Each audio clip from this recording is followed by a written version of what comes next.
It was early morning when the meeting took place on one of the bridges connecting West and East Berlin. Within hours, the news flashed throughout the world. The exchange of a Soviet spy for our U-2 pilot underscored one of the realities of our present day. There is an espionage war, fought on a dark and secretive battleground by trained professionals, as the Russian who we returned across the bridge in Berlin, Colonel Rudolf Abel. During his period in the United States as an active agent for the communist conspiracy, Colonel Abel operated under the cover of Emil Goldfuss, artist. And artist he was at spying, at furthering the directives set out by Lenin, bring about world revolution and eliminate its adversary.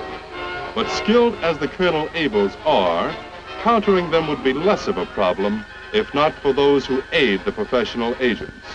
For the Colonel Abels do not work alone. A riot in Tokyo, inflamed by local communists. How quick the Colonel Abels are to make use of those who always see the world through red-colored glasses.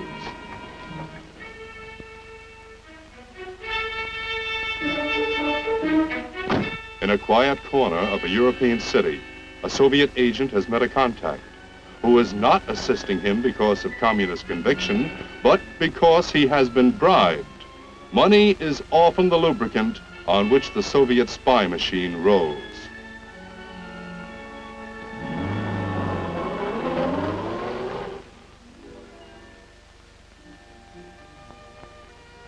So too is the weakness of people who act in an intemperate fashion.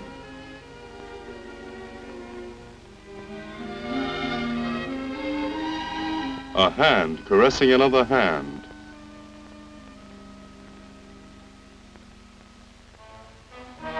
The focus of a hidden camera, and later on the subject of the picture may be the target of blackmail attempts on behalf of Soviet interests. A plane flying between two American cities. How tempting it is to talk too much to a stranger, especially when one is involved in some way with important technological and production secrets. The kind of information most of you people work with every day. Now, gentlemen, I want to emphasize again that the purpose of the security briefing which the DOD provides is not that you start seeing spies behind every bush these next few weeks. Now, all of you are cleared. And all of you, in one way or another, hold in your minds, all will be handling classified information. Information the operatives of the other side want to get their hands on. Now, should you, by mistake or any other reason, become involved in something that could be interpreted by the enemy as exploitable, report it at once to your nearest United States security officer. He'll be discreet. He's not interested in blackening your name or in ruining your career. Thank you for your time, gentlemen.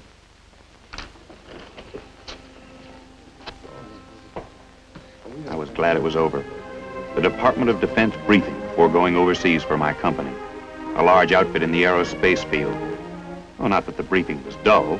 Far from it. After all, what's more exciting than a spy thriller? Hearing about all those cloaks and daggers and Mata-Haris awaiting us on the other side of the ocean. But one thing I was sure. I knew how to handle classified information. And I also knew that leaving behind the United States meant leaving behind certain built-in protections.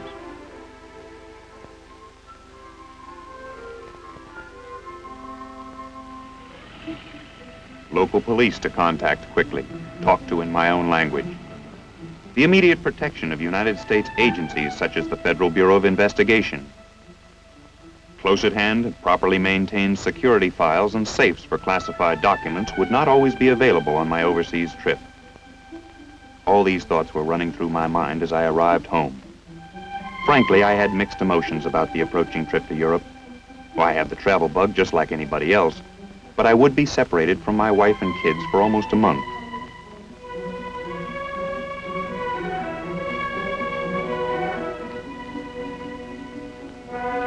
The mark of that separation had just arrived in the mail, my passport. And a few days later, that same passport was checked at the Overseas Airlines counter. Today, More and more business and industrial executives and technical people have a need to go abroad on company or organizational matters.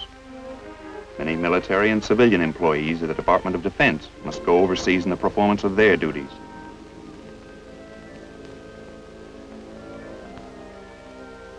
It was time to say goodbye to family and home and America for the next few weeks. I'd be a liar if I said security was on my mind during these moments, but I had taken the proper actions.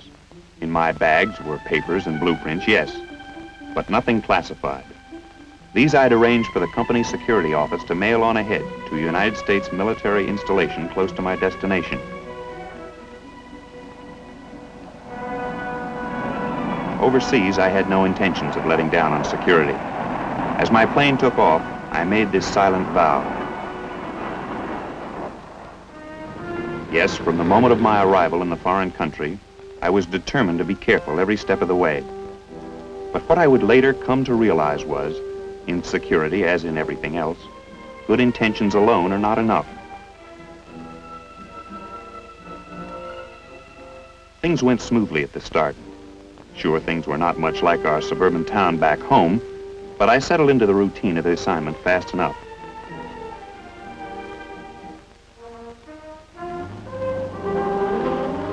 Early morning, a car would pick me up and take me to a plant on the outskirts of the city where I worked very closely with a Colonel Carr, a man who had apparently never heard of the 8-hour day. So you can understand, come the end of the working day, I was a mighty bushed man, but not too tired to react at what greeted me when I returned to my hotel room one night.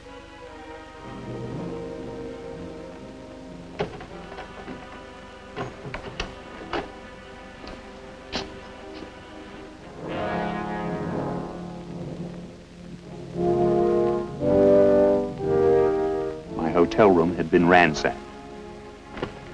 I was about to call the local police when I decided to phone somebody else first.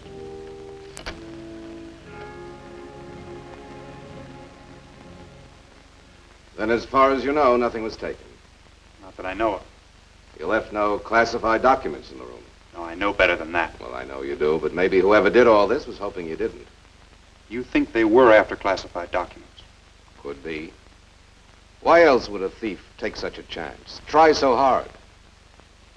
Seems to me this is a case not just for the local police, but for the American authorities in the area. Well, there's no question about it. You did the right thing to come in and report the incident. Under the circumstances, we had no choice. Well, frankly, it was the colonel who insisted.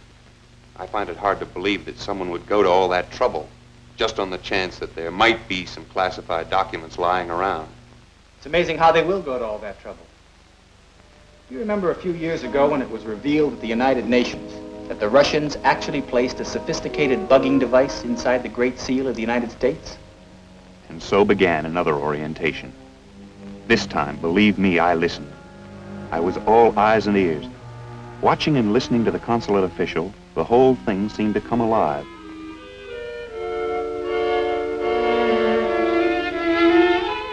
At the UN, it was revealed for all to see. The wireless microphone device hidden by the Russians inside the Great Seal in the American ambassador's study in the Moscow embassy. I learned that a wireless microphone, such as the one placed in the seal's hidden cavity, can be smaller than an eraser on a pencil. These miniaturized devices are self-contained radio transmitters. Everything said in a bugged room can be tape recorded as far as a mile away without using any telltale wires. An enemy agent can be wired for sound with concealed microphones and recorders. Technological breakthroughs in miniaturization have made possible the development of these hard-to-detect devices. But quite possibly, the best of all is the simplest, the one at hand almost everywhere, the telephone. A trained hand can adjust the wiring inside the telephone in a matter of seconds, and your room is left with an effective bugging apparatus. It does not matter if the receiver is off the hook or on the hook. The listening device is operating, and only a telephone company technician or trained counterintelligence specialist can tell that the instrument has been bugged. In much the same way, a radio loudspeaker can be converted into a giant ear, passing along your conversations to hostile listeners. I soon found out that in the optical field there has been a similar technical breakthrough. Newly developed telescopic lenses make it possible to make a readable photograph of a newspaper page from a sizable distance away. Miniaturized cameras can easily be hidden while taking incriminating photographs.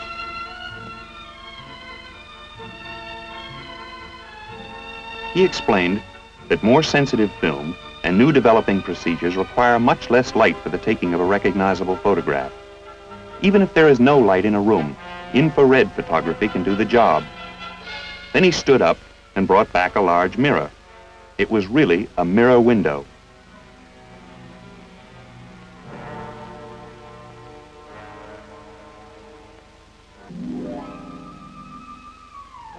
One moment, a window I could see through, then a mirror.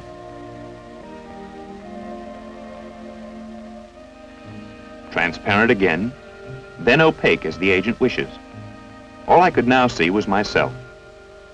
Agents make use of these mirror window devices when they want to see or photograph without being seen.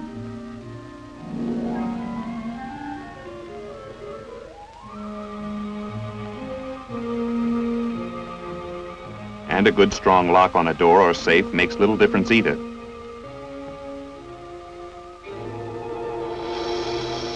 An expert can open a complicated lock with his pick faster than you or I can do it with a key.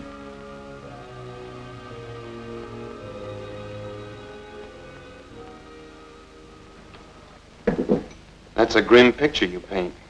Well, potentially it is grim. Especially when you add the human factor to the technological potential of espionage today. The human factor? Weakness, susceptibility to temptation, lack of moral fiber. Call it what you want. But the enemy searches it out. And when he finds it, let me show you what I mean by giving you a little background in this article in today's newspaper. It's been officially reported as a resignation. It's nothing of the sort, of course. As it happened, he stayed in the same hotel as you, arriving a few months ago. He'd been working on his assignment for about 3 weeks when it happened. He didn't speak the language of the country, and a disagreement developed about the taxi fare. Neither could make the other understand. Just then, a young woman came out of the hotel. The driver seemed to know her.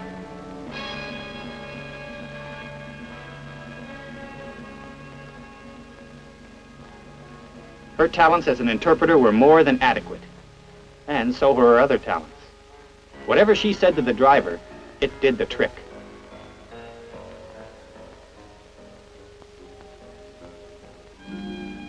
Anybody who can accomplish all this in the space of a few moments is worth some curiosity, which the official expressed.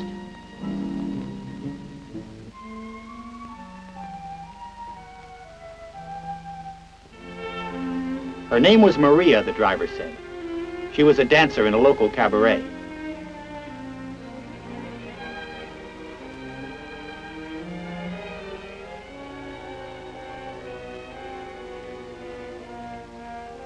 Often, when a man is separated from his family and familiar surroundings, feelings of depression and loneliness may set in.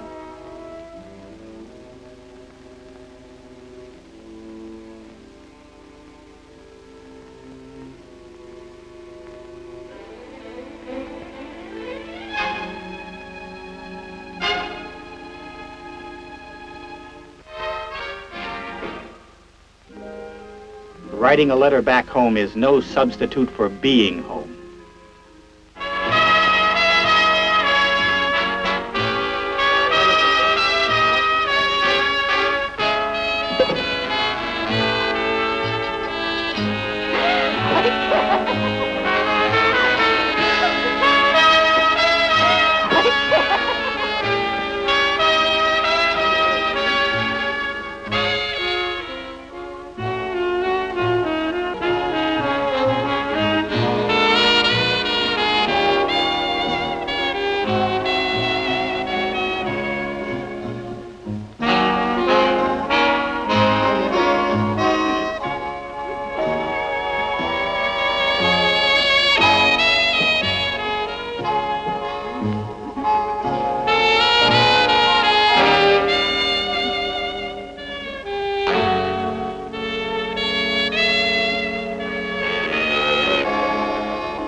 Waking up in a strange room, he felt a mixture of hangover and conscience. The first thing he wanted to do was to get out of there. But his hand was a little unsteady.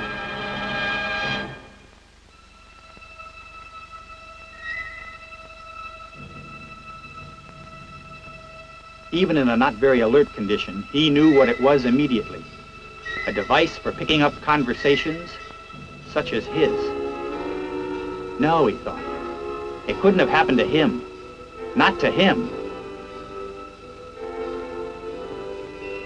So he didn't report the incident. Not till a few months later, that is, when he was contacted by a Russian espionage agent in his home country. The agent was very polite. He played him some tapes, showed the official some photographs, and said bygones would be bygones if certain NATO production defense information was made available. That's about all I can tell you, except that this man's career's been ruined. These people, those who want the kind of classified information that people like Colonel Carr and I carry around or know, they don't stop at anything, do they? That's it exactly. You show them any weakness and they'll exploit it for their own ends. Well, what can we do about it? Not much more I can tell you than you know already. Above all, it's a matter of common sense and tact. There aren't enemy spies and agents everywhere you go at every turn, of course not. But because espionage directed against you is a valid possibility, you have to be as security conscious overseas as much or more than you are at home. And that goes beyond observing all the regulations affecting the proper handling of classified papers and materials. It means security consciousness, every day, 24 hours a day. Use common sense. Suppose you're an American serviceman or civilian meeting an associate for the first time. Don't be embarrassed about asking for proper identification. Be cautious with all new acquaintances, especially if they seem to come into your life out of unexplained circumstances.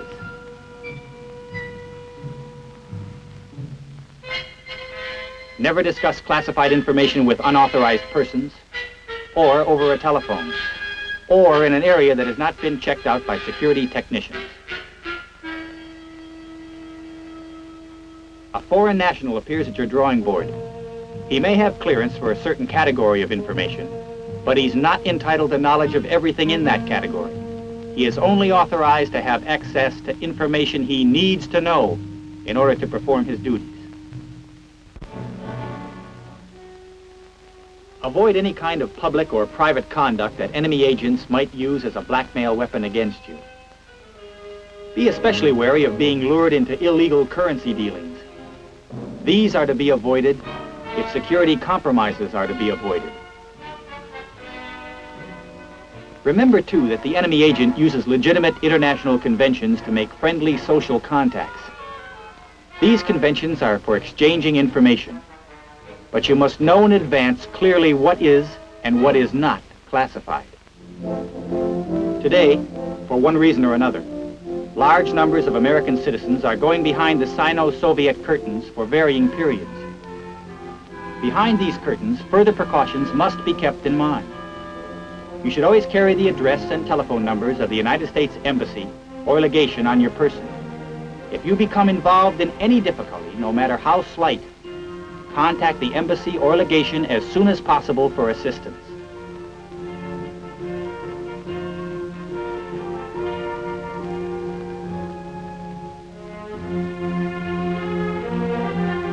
Always carry identification documents. Do not misrepresent yourself under any circumstances. Do not at any time take pictures of military parades, military personnel, or military installations. Taking photographs and making sketches can lead to complications for the traveler. Notes and diaries should not contain any military information or any statements that could be to the detriment of the United States. In general, note-taking should be avoided in public. It is an action that often draws the suspicion and hostility of Iron Curtain citizens. It may lead to an incident which the Soviet government will use for its own purposes. Always be alert for attempts to place documents or pictures in your hotel room or your automobile.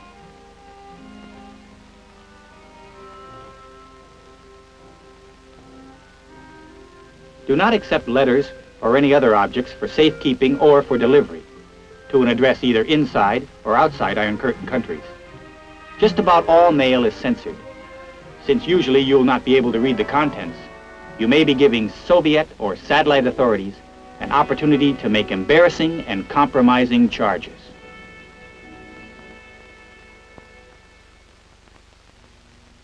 That's fine. Thank you very much. That was our contact with the local police. They caught the man who went through your room. A bellboy the hotel fired yesterday. Then security wasn't involved at all? Who can be sure? Anyway, I want to thank you for coming in with us, Mr. Andrews. No. I want to thank you. I walked back to my hotel, all the way from the consulate. I needed time to clear my head. A lot of thoughts were clanging through it. I couldn't help thinking of the official who'd gotten into trouble. From any point of view, it was not an amusing story. But the real question for me was, how many men, lonely and away from home and family, might have fallen into the same trap?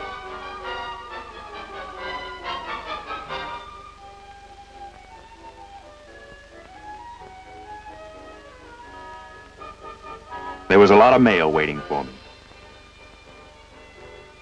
Some welcome letters and a tape recording. I breathed easier when I saw who'd sent it. My two kids. A little family newscast they'd sent me. And again, I couldn't help thinking how different it would be if I somehow had fallen into the same trap as the man whose picture was in the paper. Every time the mail would come, there would be fear. Every time I would come face to face with a stranger, there would be fear. A hand would reach out with a photograph, a recording, along with a softly voiced threat to let others see and hear them. What would I do then? What would you do then? It's a question I hope none of us ever has to answer. Later on, while I walked the streets of the foreign city, enjoying the sight and sound of something new and different, I worked out the answer for myself, and maybe for you. Overseas, I'd come to learn the best thing to do is act as at home, with a moral code. Keep your mouth shut, walk the straight path, and you'll stay out of trouble. It has to be that way, let's face it. In justice to ourselves, in justice to our families, and in justice to our country.